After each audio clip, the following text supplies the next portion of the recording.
Why am I making this video? I need to show you. I want people to know.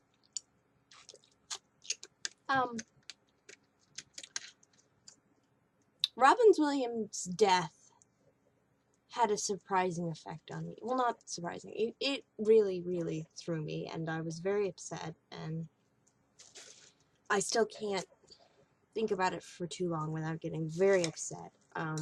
Largely because Robin Williams has been out as bipolar since I've been alive.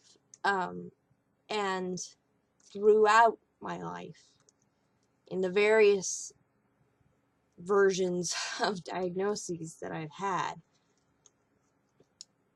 I latched on to him.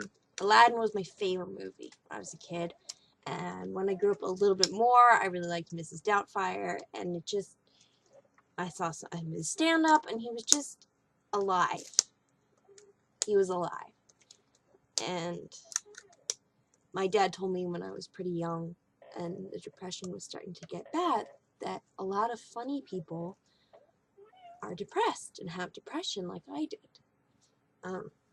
But that they still found ways to laugh and to live. And when I got older and my depression diagnosis was expanded to bipolar, it was even more like him and Stephen Fry were just two people that I knew that were doing okay. It's just kind of goes to show you that there's always the day when you might not be okay anymore.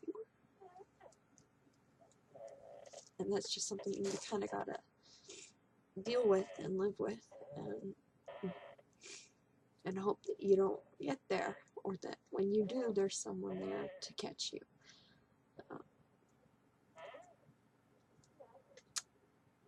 So yeah, that happened. But as someone who is bipolar and alive, I think it's important that we keep talking about it, and then we keep talking about what it means to live like this, and what it means to treat and to live with, and the different ways that people go about it. Stephen Fry is unmedicated.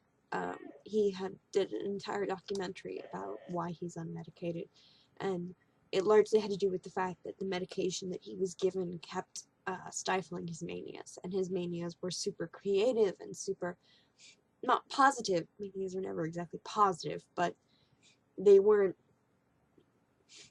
supremely detrimental, and he felt that it wasn't worth losing that for the sake of balancing it. So he was unmedicated. I don't know about Robin Williams.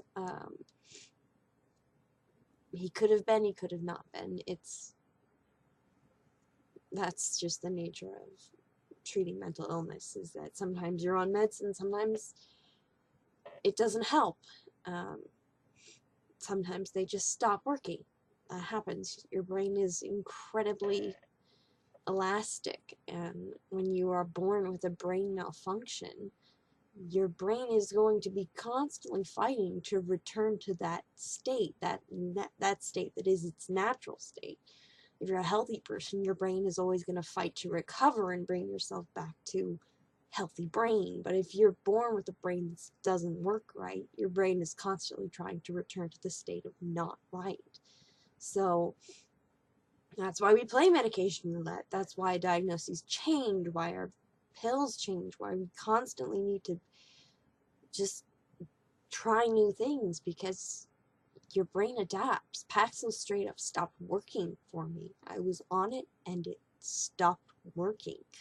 That year of my life that I lost, yeah, I was on Paxil during that year and it didn't help.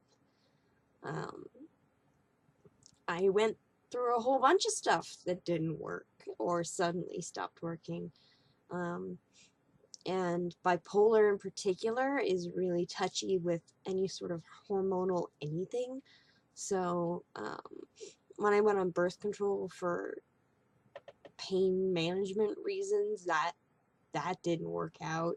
I ended up having to get an IUD because that was the only solution that my doctors and I could agree on. So, but I am medicated because I have a combination of problems. I don't just have bipolar. I also have a panic disorder. I have severe insomnia. Like, not, oh, I don't sleep well. I don't fucking sleep. If I don't have pills, I don't sleep for days. And you can't live that way. I have anxiety disorders. I've had OCD that kind of came in, it's complicated. But what I have in my lap here are the pills that I take right now. And there's a lot of them because as I age, my body breaks down and my brain gets more complicated, and that's just how it rolls. And we're going to talk about them. We're going to talk about my pills. So, first, the newest pills are these ones. I'm not sure what they're called in English, actually. Most medications have the same name here, but it's in katakana, so the pronunciation is kind of iffy. These are my thyroid medications because my anxiety kicked up severely about 2 years ago. Maybe more than that, probably more like 3 years ago.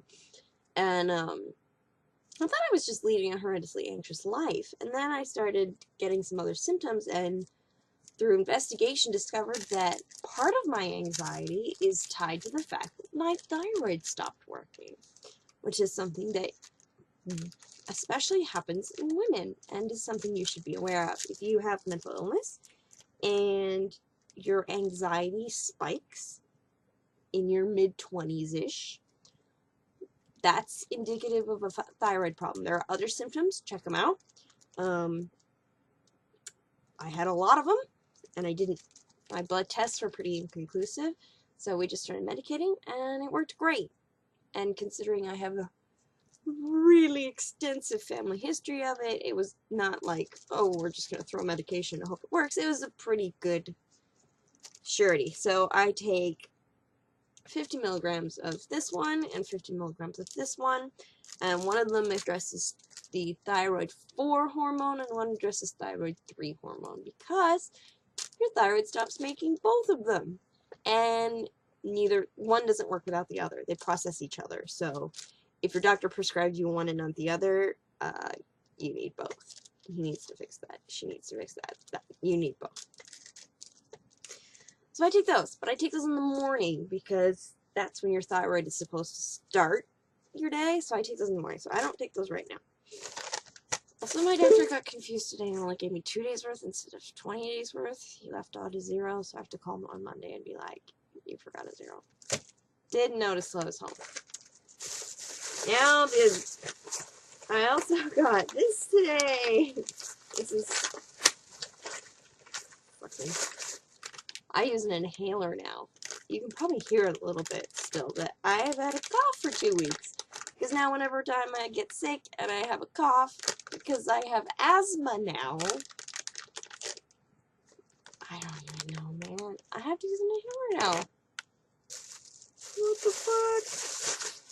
Alright, now, these are my crazy pills. And I call them that. I call them my crazy pills because I identify as crazy. I think that being crazy is not an inherently negative thing. I think it's just a thing. I don't know if they have this in other countries. This stuff is fucking delicious. Probably not in Japan. It's like, I don't know. It's amazing. I love it. Alright, first.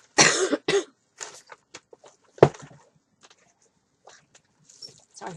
Blame me. Lansen. Lansen was, what was Lansen used to be? Lansen is a generic name. I don't remember what it used to be. I take 1 milligram of Lansen, and I definitely need it. This is for anxiety. I take one of these, and they are, yeah, they're 1 milligram. And I take one. Put that one right there. Next is Lamictal. Lamictal is a mood stabilizer. Lamictal is also very, very dangerous if you don't know what you're doing, because you can spontaneously develop a severe allergy to Lamictal at any time. The higher your dosage is, the more your probability of that occurring goes up. So it's very important that you know your side effects and that you pay very close attention, because it is like you could be taking it for years for fine and suddenly develop this allergy, and it usually pops up as a really, really potentially fatal skin rash. I am not making that up. It's bad. So, one time I had a small, like, I don't know what the fuck, I think it was a bug bite or something on my foot, and it appeared very suddenly and was quite large, and I was like, fuck, and I went to my doctor and went to the nurse and was like, is this, like, should I be worried? She's like, I'm pretty sure that's a bug bite. So, I felt silly, but it's safe and sorry. But I take, shit, how much do I take of this? These are 100 milligram tablets, so I take 3 of them. I take 300 milligrams of this. Seroquel. Okay, this is the medication that scared me when I was first prescribed it, because it was presented to me as what it is, which is an antipsychotic. And it was scary to be told that someone was giving me an antipsychotic, because those are scary words. Psychosis. I don't have psychosis. I've never had a psychosis. Fortunately. Some people do. And some people with bipolar do. It's not common, but it is a thing. But I don't take them for psychosis reasons. I take them because I don't sleep. These babies get me to sleep, and they don't make me unconscious. They make me sleep. I dream. I have full REM sleep. Like, this will set me out 8 hours even. When I'm taking these, my natural sleep length is about 10 hours. I can go 12 or 13 because I like to sleep, but, yes. I take between, excuse me, 2 and 4, and the reason that number is a bit flexible, I take 200 milligrams, or 200 milligram tablets, and I take at least 2 of them.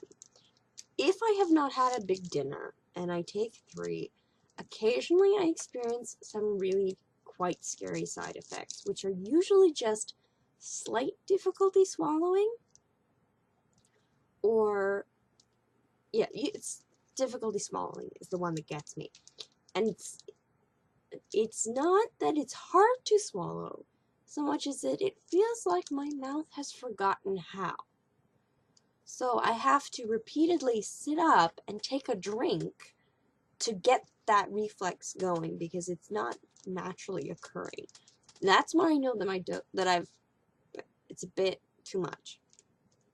So if I haven't eaten a big dinner and I'm eating it on, like, not a full stomach, I take less. If I have had a big dinner or been eating then I take more. I take 300 or 3 of them if I've eaten properly. And if I am, and this does occasionally happen still, lying in bed, tossing and turning for hours, I take another. Which doesn't always work, but it's better than nothing. I also have clonazepam to take. It was given to me to take before going to the dentist, because I don't handle needles well. I have taken it, I think, twice as an insomnia thing, and it didn't seem to do anything. I was prescribed it once for sleeping, and it did fuck all, but I know both my parents take it for that. So I'm going to take 200 Seroquel tonight. Because I didn't eat a lot today. Coughing, it makes it uncomfortable. Last one. Remeron. Remeron is an antidepressant. And in particular, this antidepressant was prescribed to me because it has very slight sedative effect, which gets me to sleep. I don't know if it's enough to make a difference. I haven't been on anything else and Seroquel in combination, but Remeron's been a bit... I want more than I get. I take 75 milligrams, right? What did I take? Yeah, I take 75 milligrams. When I was in Korea, I was on 100 milligrams, and the reason for that is because the maximum dosage in Korea is higher. In Japan, the maximum dosage is 75 milligrams. When I came to Japan, I had to scale it back, and it's been a bit touchy. And I've been keeping a journal so that I have a physical record and some data that I can look at, so that if it gets to the point where the depression is a real persistent issue, we might need to change it. That honestly terrifies me, because this is the med combo that I've been on for about 6 years, in various dosages, but these 4. This is what they look like, all of them all together, and I'm a pill pro, so I take them all at once. Check it out. Prime, under the tongue. You ready?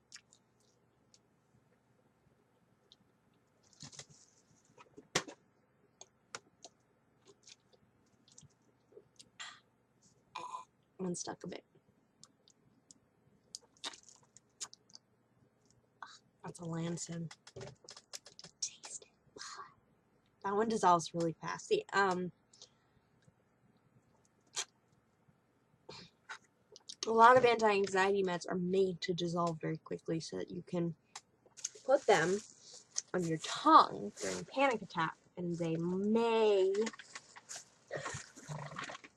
I say may, very, very, it might halt or lessen panic attack.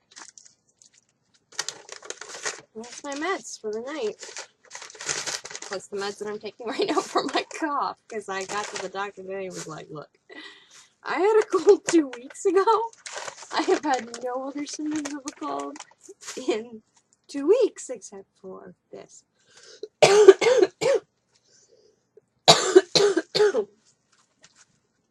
it occasionally wins me. And I got... You can get codeine over the counter here, so I had codeine cough medicine that wasn't doing this, because I get coughs really badly. So I was like, I just brought the box and was like, this is not enough. So he gave me some really strong cough meds and then some really strong stomach meds just to cover our bases. I take my meds at night because they're designed to make me fall asleep.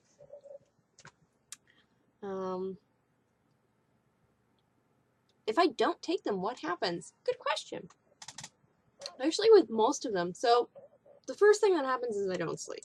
I don't get Seroquel, I'm not sleeping. But the second day is when my blood pressure plummets, because Lanson apparently has enough of a blood pressure, like, raising effect. My whole family has really naturally low blood pressure. Like, we're all bottom scale.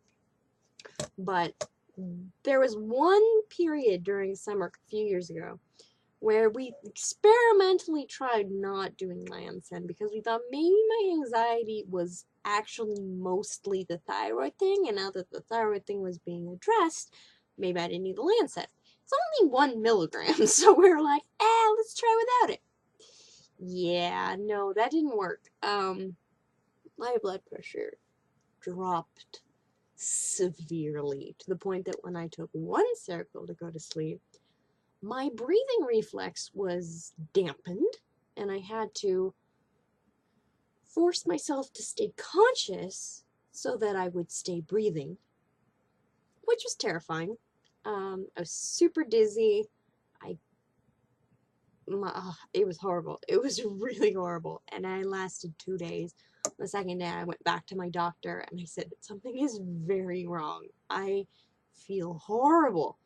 And obviously, I don't have access to a blood pressure cuff of my own. I don't know how to take my own blood pressure. I figure it's a skill I should probably pick up at some point, but not something I can do right now. So she went to take my blood pressure, and it didn't read. It was so low that she couldn't get a reading after 3 tries. So we put me back on that. So if I don't have the Lancet within about 30 hours, my blood pressure drops, and that's bad news bears. After that, I think my first withdrawal would probably be from the Remeron. I haven't actually gone that long without it. Ever, because I'm not stupid. I think it would take 3 days probably to experience the Remeron withdrawal. Lamictal, I have no idea. I have no idea what it would do. I know when I first started taking it, it really fucked up my appetite. I couldn't tell when I was hungry or full, so I just kind of kept eating sometimes and then like looking at my food and being like, did I eat enough? Should I eat more than that? Like, it was really confusing for about 2 or 3 weeks, and then it adjusted itself. But for a little while there, I was like, I don't know what I'm hungry or full right now. This is gonna be weird. But yeah, those are my meds. Those are the meds that I take and have been taking for 6 years, and there's no guarantee it'll work tomorrow. Like, that's just the nature of my mental illness. Brains are spongy and they adapt, and mine adapts to be broken, essentially. So I continue to applaud medical science, because back in the day, for my particular illness, they would have given me Valium and called it a day. And Valium is not very productive towards anything.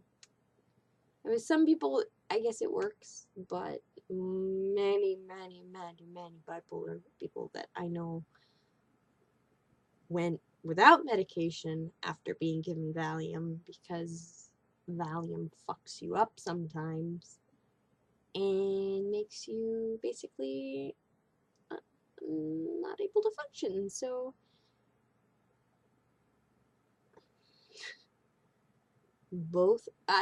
my dad's officially bipolar. My mother is not officially, but generally accepted to be. She's just, her anxiety is a bigger issue, so that's what gets addressed instead of her everything else. It's my family, though. We got good brains for learnings, for them book stuff and creative stuff. It's just that we're also kind of emotionally damaged. And not from life, just from poor chemicals. Oh. Yeah,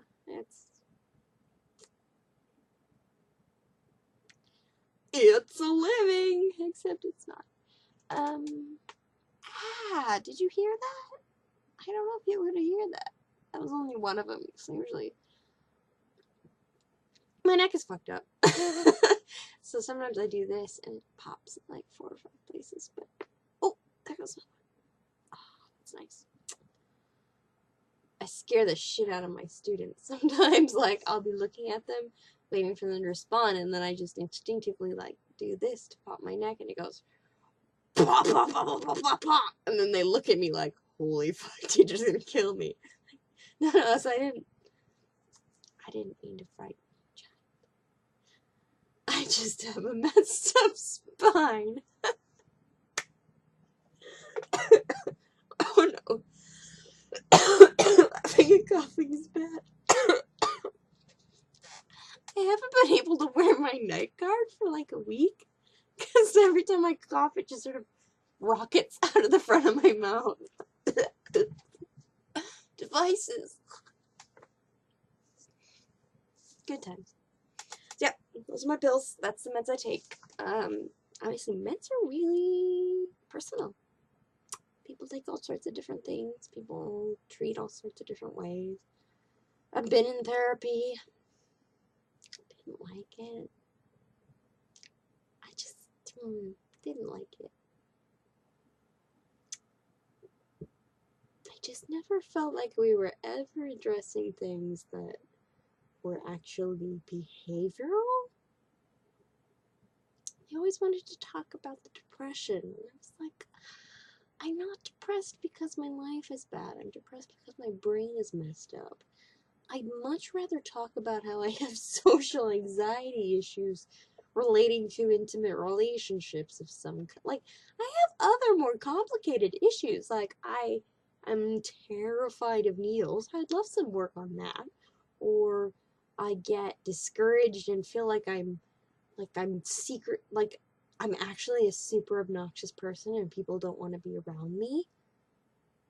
Is a fear that I have, and I don't know if it's valid or not.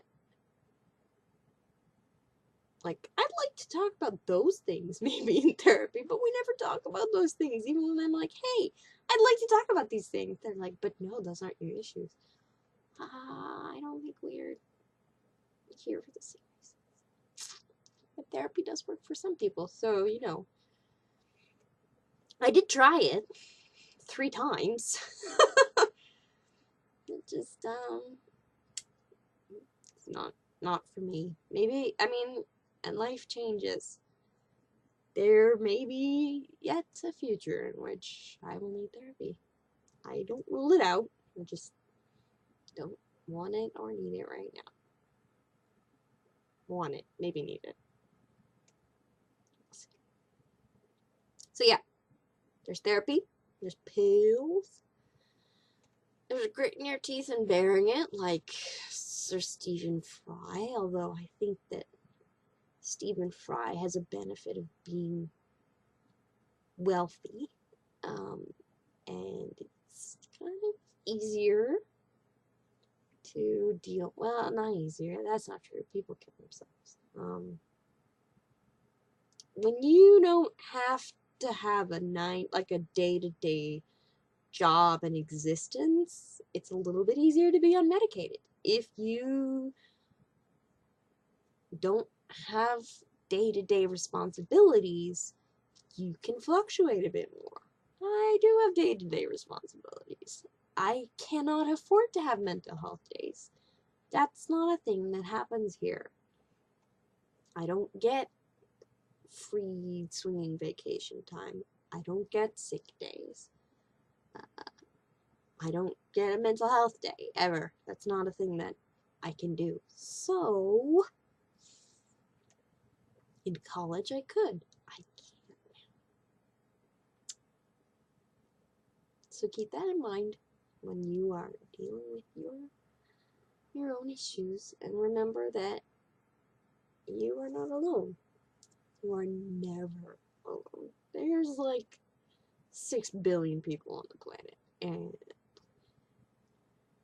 going by the number of people that I know that have mental illness, like 90% of us are mentally ill. I may be working from a skewed data pool to get you that number, but you're not alone. I am here. Sir Stephen Fry is here. You can tweet him with your feelings. I don't know if he'll tweet you back, but you can try. Yeah, you're not alone. And even when you feel you're most alone, that's when you have to try your hardest to tell someone that you're having a hard time. And that's really hard to do. It's really, really, really hard to know when you should tell someone. But if you can watch yourself, keep track of yourself, keep a journal, LiveJournal has been awesome for me because that's a bunch of people that I care about, that know me, and that are watching me and know where I'm at. So when I start to go down, they know. And a lot of these people have my real life information. So if things go bad suddenly, they can get help from me. They will they will get help.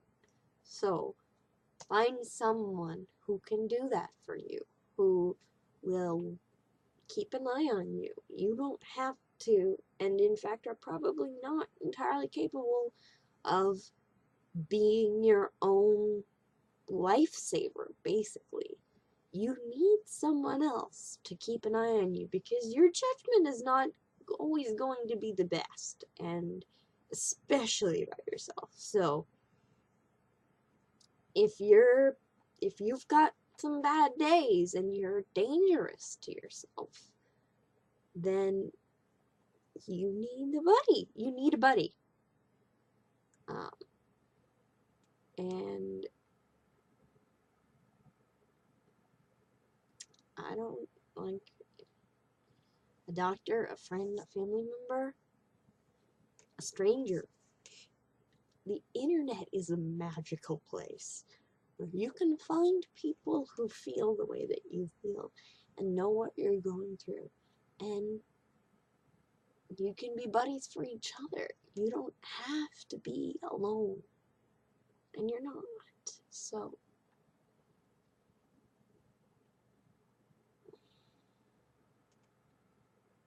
look at me. I got good days on here, I got bad days on here. That's life. But you guys are watching, and you've seen me go up, and you've seen me go down, and you've seen me keep going. And I think that's what's important, is that I keep going.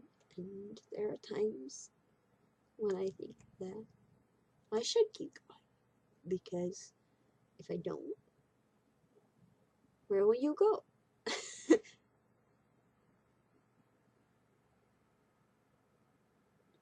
I want to keep going for you, to show you that you can keep going. So, I love you. I care about you. I will watch out for you. And if you need help, please tell me. And I will do whatever I can to help you. Because you have helped me. And we are not alone. Never, ever alone.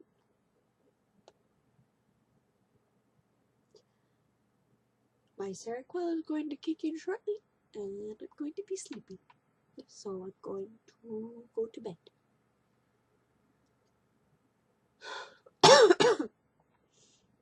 And tomorrow, I'm going to tell you about the Sailor Moon musical, because that's what I saw today, and it was awesome. Oh, it was so great. So I'm going to tell you all about that tomorrow. My internet. I will talk to you again very soon.